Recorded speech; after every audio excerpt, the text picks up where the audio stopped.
8h36, presque 37 sur Sud Radio. Le verdict est tombé hier. 6 collégiens condamnés pour avoir, à des degrés divers, livré Samuel Paty à son assassin à la sortie de leur collège. 6 collégiens condamnés, un à de la prison ferme, 1 an de prison ferme, une peine aménageable en quelque sorte en bracelet électronique. Les autres à du sursis. On en parle avec notre invité Victor Lefebvre. Bonjour à vous. Bonjour Jean-Marie. Journaliste à Factuel.media. On vous retrouve tous les samedis dans l'heure libre à partir de 10h. On vous retrouvera tout à l'heure d'ailleurs avec Stéphane Simon. Qu'ont fait ces 6 collégiens qui étaient, je le rappelle, mineurs? Oui, alors les qualifications sont différentes. Il y en a une jeune fille qui est la fille de Brahim Michnina, qui est lui-même en prison en détention provisoire et qui sera jugée dans 1 an, qui était, elle, accusée de dénonciation calomnieuse. Elle risquait 2 ans et demi de prison. Et puis il y avait 5 autres adolescents âgés de entre 14 et 15 ans qui, eux, étaient accusés d'association de malfaiteurs en vue de préparer des violences aggravées. Le motif terroriste n'avait pas été retenu, enfin en tout cas ça a été requalifié, mais ils risquaient eux aussi 2 ans et demi de prison. Les peines prononcées ont été plus légères, a décidé la présidente. Exactement. Alors on rappelle un petit peu le contexte.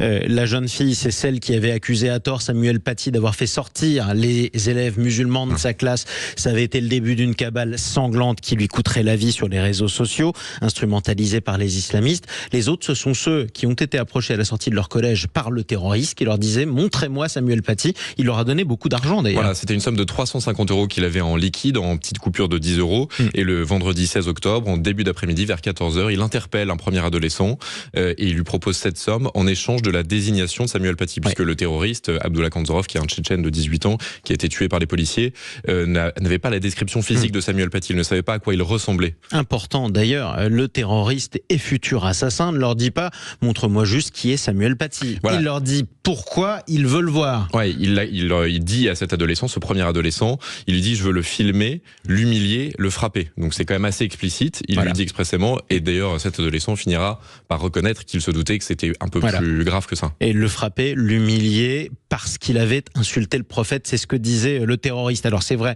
il faut reconnaître que d'après tous les témoignages, non, il n'a pas dit qu'il allait le tuer, ça il faut aussi le reconnaître. Il l'a pas dit expressément. Il ne l'a pas dit expressément. Donc tous ces collégiens qui ont attendu pour plusieurs centaines d'euros Samuel Paty pour le montrer à leur assassin, tous ces collégiens ont été condamnés. Voilà, ils ont tous été condamnés. D'ailleurs, la présidente a considéré que les peines sont ordonnées au regard de la gravité des faits. Donc les infractions sont établies pour tous ces adolescents.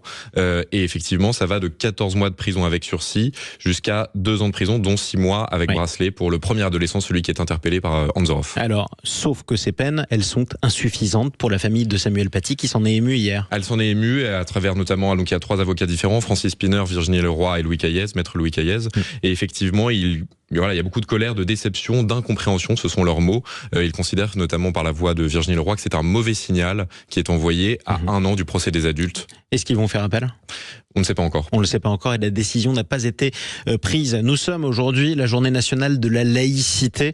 Victor Lefebvre, parlons aussi de ce qui a conduit au drame. C'était un cours d'éducation civique en quelque sorte, enseignement civique et moral, conduit par Samuel Paty qui montrait dans le cadre de son programme, avec un livre et un matériau qui lui était fourni par l'éducation nationale, une caricature de Charlie Hebdo.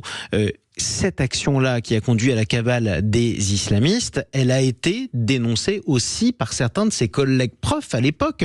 L'un d'eux aurait même fondu en larmes devant ses propres élèves en disant que Samuel Paty était un islamophobe. Effectivement, donc il y a en fait eu un climat où on a accusé Samuel Paty d'islamophobie, même de racisme. Alors ça circulait beaucoup sur les boucles Snapchat des élèves à l'époque, les collégiens. Donc il y avait vraiment ce climat d'anxiété et même de cabale, effectivement, vous l'avez dit, à l'encontre de Samuel Paty.